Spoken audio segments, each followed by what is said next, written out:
beautiful people. Dr. Eve here. Hope all is well. It's a great day to be amongst the land of the living. And if you are here, say, Father, I thank you. Good morning and welcome to my channel where we talk about all things sustainable living and creating a strong home economy alongside developing that mini retreat homestead resort space. You guys, it has been an amazing journey here on the homestead because we aren't just a homestead. We grow food, we take care of chickens, we build out and advance our property, and we're building out ADUs. We've just incorporated a JADU, which is a junior ADU on the property. As a not only human service professional, retired that is, leader, teacher, all the things, it gives me so much pleasure to be in the real estate space and to show people how to use what they have to build what they want. And I'm so excited about that. I have a community meeting this morning, so I am going to be doing my live early and getting out of here so that I can make my meeting on time. But I didn't want to leave without first having this conversation because it's going to get real hot later on, y'all. It's been like fire out here, but I am committed. I've already been out here early this morning, looking at my plants, letting the chickens out, doing all the things. Hey, Jazar, welcome into my space from India.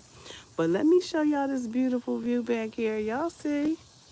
Y'all see that beautiful view back there? Oh my God, it's so much beautiful food. It's early here, but y'all look at that. Isn't it gorgeous? It is so gorgeous. Everything is thriving so well. Mornings like this just make it all worth it. Just make it all worth it. It's so quiet and still. You hear the insects doing their thing. The food is growing. Apples and beans and herbs and plants. Just a beautiful, beautiful morning. Yes. Can you hear me? Can you hear me? Okay, so I'm back. So this morning, I wanted to chat with you all about a few things before I head off to my meeting today. Like I said, I've already been out into the garden, picked some dwarf peaches this morning, some cayenne pepper, and what else did I pick this morning? Oh, I got some seeds. I really want to make sure I'm grabbing my seeds. So this morning, I grabbed my holy basil seeds. So I have some holy basil, and y'all, if you are planting anything, you need to make sure you at least let some things flower and go to seed so you can grab the seeds. Because why? The seeds are important for your next crop, your next set of crop, right? So you want to make sure you're doing that. So let's talk about these plants. Plants you should keep, plants you should take out, plants you need to position because another season is upon us. We are here in summer, but we always have to think seasons ahead, right? Fall and winter are coming, but do we stop? Do we stop homesteading? Absolutely not. We do this 365 days a year as a real estate investor. Also, building out this mini retreat space. I do this every day, right? So this is every day planting, every day sowing in many ways. What about the rock I found while digging? Um, which rock?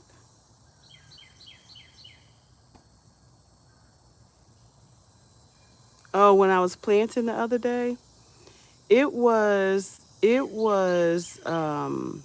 like a clay rock, and yeah, it was like a clay rock, but below it was soil. So I did not damage anything. So my concern was, did I damage anything? And no, I did not. but I did hit some concrete. So the concrete, what happens is a lot of times when they are building out the foundation, or they're doing work alongside the house, sometimes they will add concrete, like gravel concrete, in the mix of the foundation. And so sometimes those things, you break off, and they could be, far out from the house, because where I was digging was away from the house. So it was like maybe 2 feet away, 2 feet, maybe a foot and a half away from the wall. So I know that there was that brick, but I hit soil. It cracked, whatever it was, it cracked, and it crumbled, and there was soil underneath it. And so the sheet of concrete was about this thick, so it wasn't nothing. It was like some it blended. It was blended inside the gravel. So all is well with that, right? So yes, and thank you for sharing that, because when you are digging in your garden, you have to be really careful, because if you don't know where your electric lines are, your water lines are, I was working over there near the air conditioner. You want to be careful about, where you digging, because you might hit a pipe, you might hit a line, and that becomes your bill. They'll come and fix it, but it's your bill. So you have to be very, very careful. So, okay, I'm at 9:31. Thank you for mentioning that, because that is a very important note that needed to be reflected upon, especially when we are out here planting and doing this good work. So let's talk about plants that you should keep, because that is what we're talking about. This is an upcoming planting season, and a lot of things are happening. I have some notes, and I want to make sure I give you some good guidance. So, according to the notes, or the research, you should remember, we said also that you should ask a professional. You should be connected with your farm agency and your cooperative extension. These agencies are within every county across the United States. I don't know about other countries, but here it's called Cooperative Extensions and Farms, FSA, which is a farm service agency.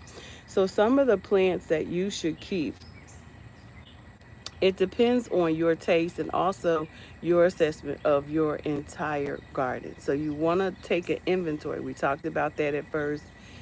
Take an inventory of what you have, what's happening in your garden, what's working and what's not working.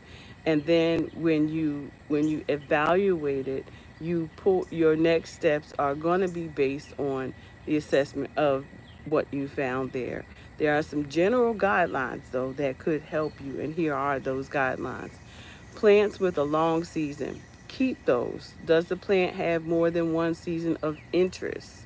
Right? Like, some of my collards are still in the ground since last winter. I cut them back, and they grown right back. I did not pull them up. I left them in, and I cut them. And now the stalks is giving more branches, right? More food. So for me, that's a keeper. So beautiful unfurling leaves in the spring and fine display of flowers in the summer is another thing. You will hear me talk about flowers and food, because I am also, it's like a cottage garden that I'm building out here. It's not just food, but it's cut flowers. It's beautification, because it's a mini retreat space. So you will hear me talk about multiple things. The other things that you may want to keep are ground covers. These are good for covering your bare soil, right? For example, I planted last year. Like, there are some beautiful ground covers, but did you know you can grab a bag of beans out your cabinet and put them in the ground, and they'll grow up just like ground covers, and you'll be growing beans at the same time. So try that, because what you don't want is bare soil, because also the beans amend the nitrogen in your soil. So that's a added benefit by keeping those things in to cover your ground. It also prevents weeds. So keeping some form of ground cover, whether that's a plant, whether that's a food, or just ordinary um, ornamental horticulture, right? Which is, flowers and landscaping. These are mainly smaller shrubs like herbs and herbaceous plants.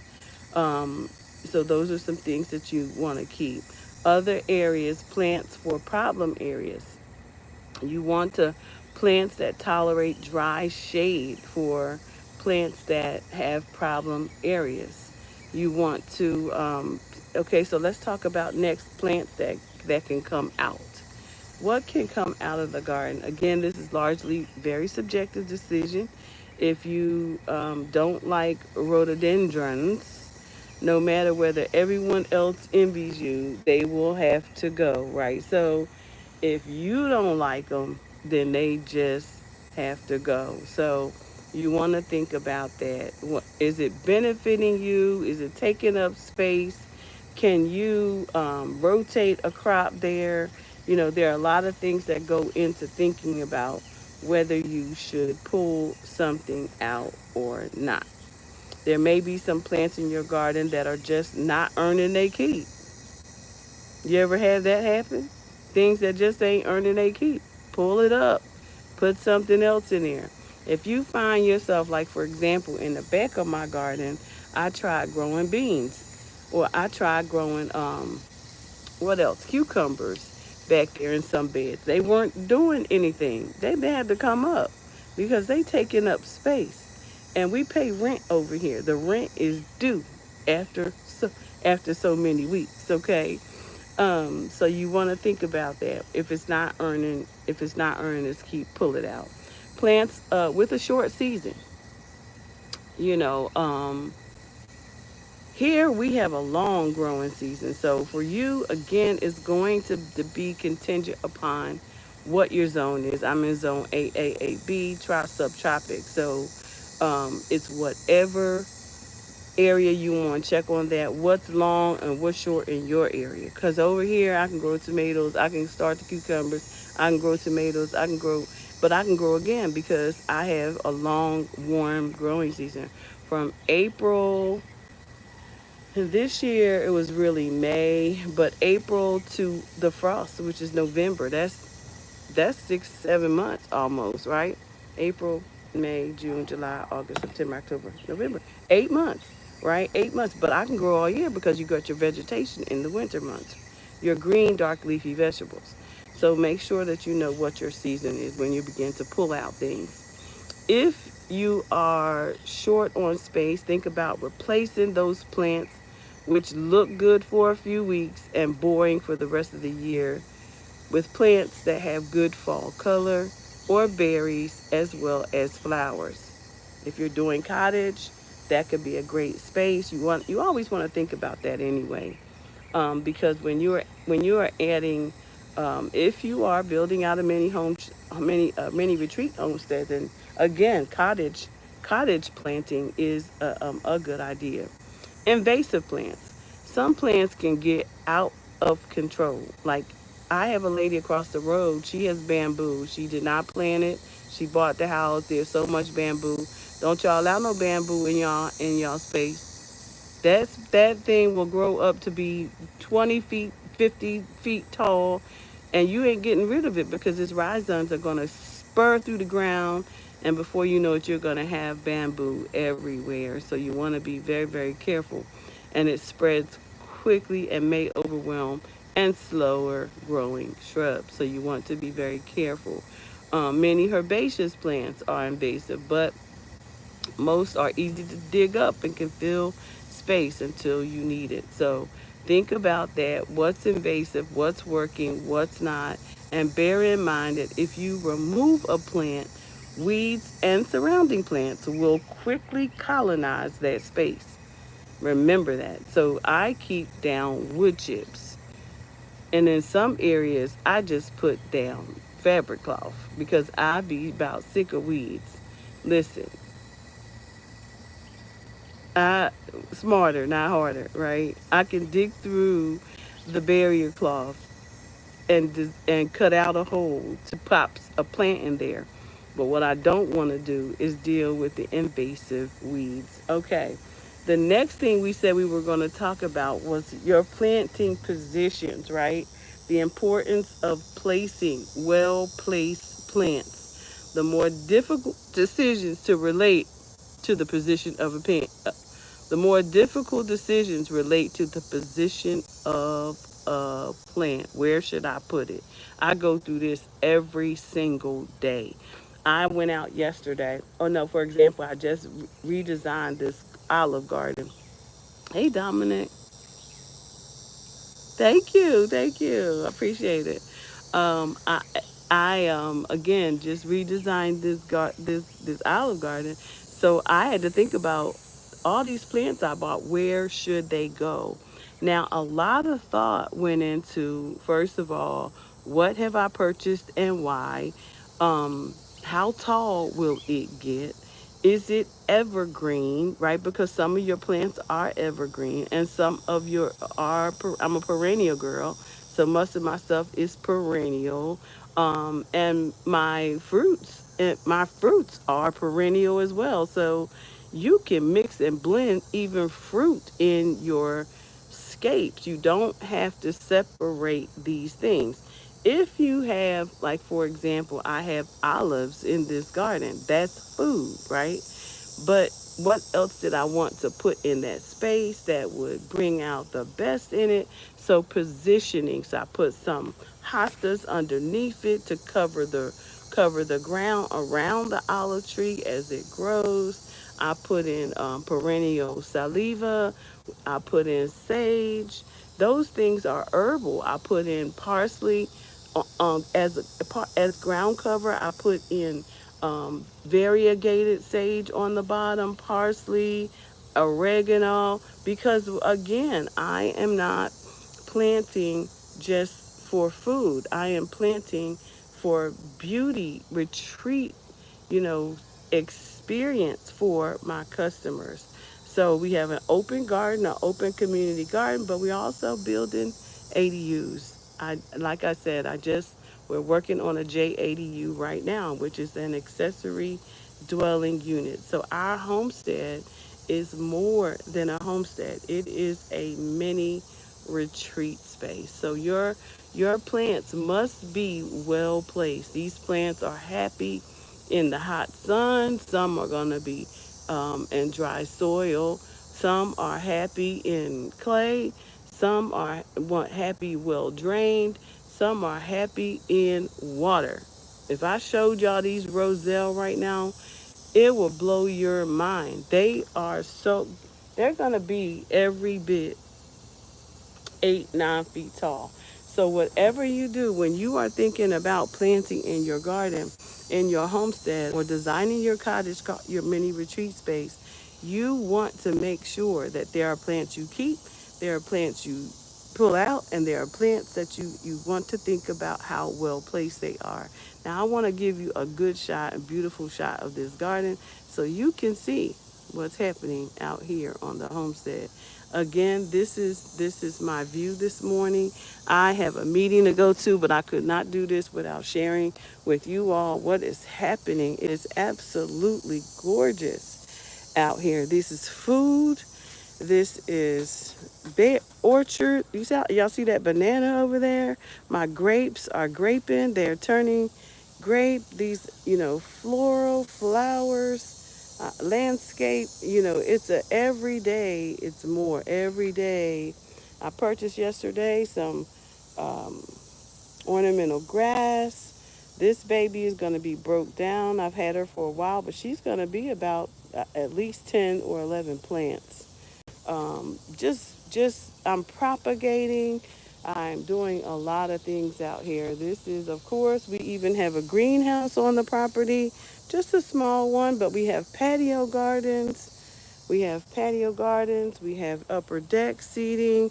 We have the Olive Garden, the strip down here we're working on.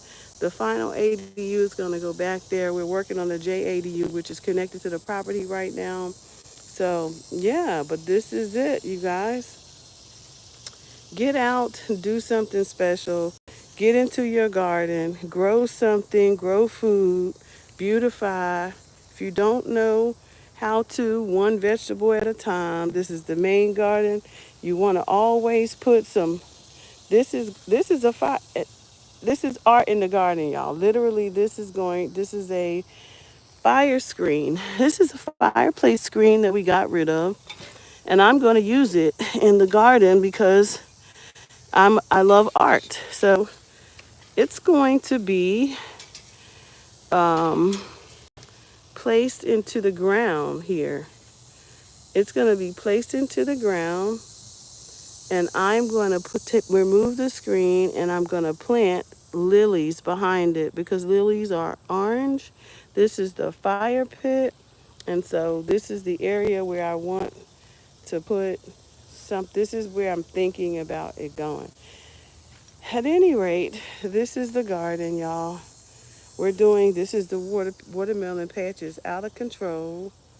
So we have watermelons, we got everything over here. Fruit, we got flowers and strawberries. And those are the roselles, guys. These are going to get about 8 feet tall over here. So the orchard is absolutely booming with stuff. And it's growing season. So what do you keep? What do you place in? I took the collard, even though I cut the collard greens down. So this is an example of what I'm talking about. You see these collards right here? These were collards. I didn't take them out. I didn't take them out. Because they can come back. So I had to think about it. This is a whole row of collards. But I did need to cut them down. So I cut them down, but here's what I put up. I put the roselle up because these are needed. This is a fruit that makes jam and things like that. So I wanted to make sure y'all see look, that's the cicada. That's what's making all these sounds out here. I love the sounds of nature. But anyway, take a nice shot of that. But I am going to head off to my meeting. And I just wanted to share with you guys examples of what I'm talking about when I say certain things you keep, certain things you leave, certain things you position accordingly. We've got a lot of squash on this plant. Look, I want to show you this. This is the squash. And it was only one of them. It's right there. But it's everywhere. So I have been positioning it to grow in this area because it needed more space. But, y'all, that's what we got today. And I'm always, as I say, the garden is my happy place. And whatever you do, you want to build and lean into living for eternity. I am always excited to come and share with you all. Please like and subscribe to my channel if you like this information as I come here daily to share with you all how to build out your property, you know, extend the value of it, build out a strong economy using mini retreat homestead ideas and building excess dwelling units that could help to increase the value of your property while you are building a strong home economy for your family. Imagine that.